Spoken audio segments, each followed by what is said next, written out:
మంత్రివర్గంలో చర్చించి రాబోయే శాసనసభలో ప్రవేశపెట్టి ప్రజలకు పూర్తి వివరాలను అందజేస్తాము. ఒక ఎక్స్పర్ట్స్ కమిటీ ఒక రిపోర్ట్ ఇస్తే ఆ రిపోర్ట్ను జస్ట్ లైక్ దట్ రోడ్డు మీద పెట్టడానికి వీల్లేదు. ఫస్ట్ మంత్రివర్గానికి చెప్పాలి, మేము అది బాధ్యత. మంత్రివర్గంలో చర్చించిన తర్వాత శాసనసభకు చెప్తాం. మేము శాసనసభకు జవాబుదారీతనము. ఏ ఏ ఏ లెక్కల ప్రకారం కూడా ముస్లింల లెక్కలన్నీ, హిందువుల లెక్కలన్నీ, ఇతర సామాజిక వర్గాల లెక్కలన్నిటినీ రాష్ట్ర ప్రభుత్వం తేల్చింది. ఈరోజు ఎవరికి ఎలాంటి అనుమానాలు లేవు. కొద్దిమంది రాజకీయ పార్టీ నాయకులకు మాత్రమే బీసీ రిజర్వేషన్లను అడ్డుకోవాలనుకునే వాళ్ళు మాత్రమే ఇట్లాంటి అనుమానాలు లేవనెత్తుతున్నారు.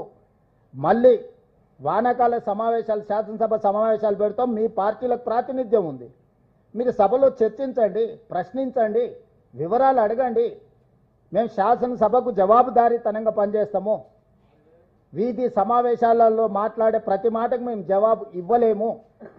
భారతీయ జనతా పార్టీకి, బీఆర్ఎస్కు శాసనసభలో ప్రాతినిధ్యం ఉంది. వాళ్ళంతా సభలో వచ్చి వాళ్ళు మాట్లాడవచ్చు, వాళ్ళు అడగవచ్చు, వాళ్ళు అడిగిన వివరాలు ఇస్తాం.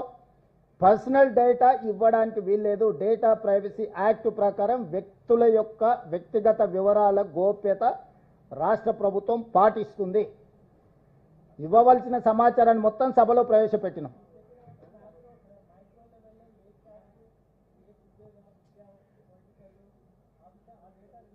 డేటా మొత్తం అఫీషియల్గా ఉన్నది, వాళ్ళకి యాక్సెస్ ఇస్తామని చెప్పినాము. పబ్లిక్ డొమైన్లో పెట్టేటప్పుడు మిగతా న్యాయపరమైన చిక్కులను కూడా చర్చించుకొని ఇవ్వాల్సి ఉంటుంది. ఇప్పుడు ఎనాలిసిస్ చేసి ఇచ్చిండ్రు వాళ్ళు. ఇప్పుడు ఎక్స్పర్ట్స్ కమిటీని అందుకే వేసినాం. కంప్లీట్ డేటా ఎనాలిసిస్ చేసి ఇప్పుడు నేను ఎలా చెప్పగలిగిన 3.9% they have declared as a no caste. మాకు కులమే లేదని 3.9% ఇచ్చిండ్రు. ఇదంతా డేటా ఎనాలిసిస్ చేసినాము. ఇది ఒక్క రోజు కోసం, ఒక్క సంవత్సరం కోసం చేసింది కాదు. అన్నిటినీ రేపు క్యాబినెట్లో చర్చించిన తర్వాత శాసనసభలో ప్రవేశపెడతాము.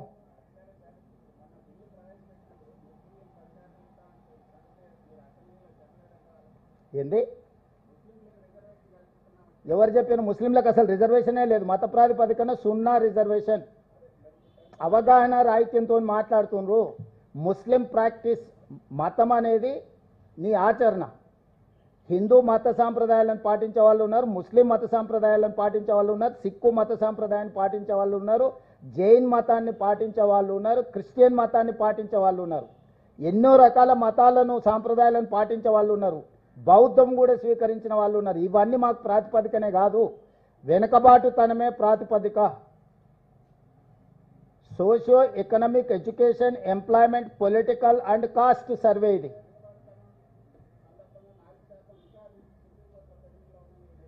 ఎవరు చెప్పారండి? ముస్లిం రిజర్వేషన్ ఎప్పటి నుంచో ఉంది. ఈ గ్రూప్ మాత్రమే 4.8. That is not for Muslims, that is for backward caste. మీ ఇంటర్ప్రిటేషన్లోనే, మీ అనువాదంలోనే తప్పులు ఉన్నాయి. గతంలో ఏబిసిడి ఉండేది, ఇప్పుడు ఈ యాడ్ అయింది. ఏబిసిడిలో దూదేకులు ఎప్పటి నుంచో రిజర్వేషన్ ఉంది, మీకు తెలుసు కదా? తెలుసా మీకు? చాలామంది ఉన్నారు. 1979 నుంచి రిజర్వేషన్లు ఉన్నాయి ముస్లింలకు. చాలా కులాలు ఉన్నాయి. నా దగ్గర పూర్తి డేటా ఉంది. ఏ ఏ ఏ సామాజిక వర్గాలు ఉత్తరప్రదేశ్లో ఉన్నాయో నేను చదివి వినిపిస్తాను. ఎన్ని కులాలు ఉత్తరప్రదేశ్లో ఉన్నాయో. అంటే బీజేపీ వాళ్ళు మొండివాదన, తొండివాదన చేయడానికి బయలుదేరారు. మధ్యప్రదేశ్లో 87 కులాలు ఉంటే దీంట్లో దాదాపుగా వీళ్ళకు 38 కులాలు ముస్లింలకు సంబంధించిన ఉపకులాలు బీసీ రిజర్వేషన్లు అనుభవిస్తున్నారు మధ్యప్రదేశ్లో.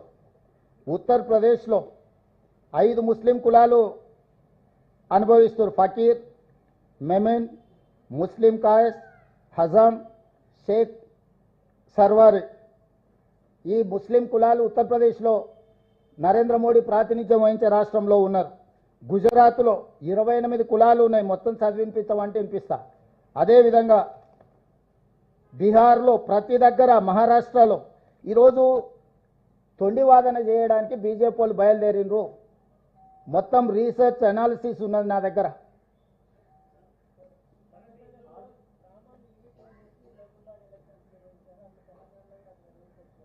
ఇప్పుడు చాలామంది చాలా చెప్తారు, నేను తెలంగాణ మోడల్ పాటించమంటున్నా. ఆయనకు ఎవరికో మధ్యప్రదేశ్ పసంద్ అయిన మీకు చికెన్ బిర్యానీ ఇష్టం ఉంటే ఆ పక్కలో ఉన్న ఆయనకు మటన్ బిర్యానీ ఉంటుంది, ఈయనకి ఎగ్ బిర్యానీ ఇష్టం ఉంటుంది. నీకు ఇష్టమైంది అందరు తినాలంటే కుదరదు కదా. Telangana is one of the best model, latest model. Telangana is the role model for the country. You have to adopt Telangana model. That's all. That is what my advice to prime minister. ఏది అమలు చేయకపోతే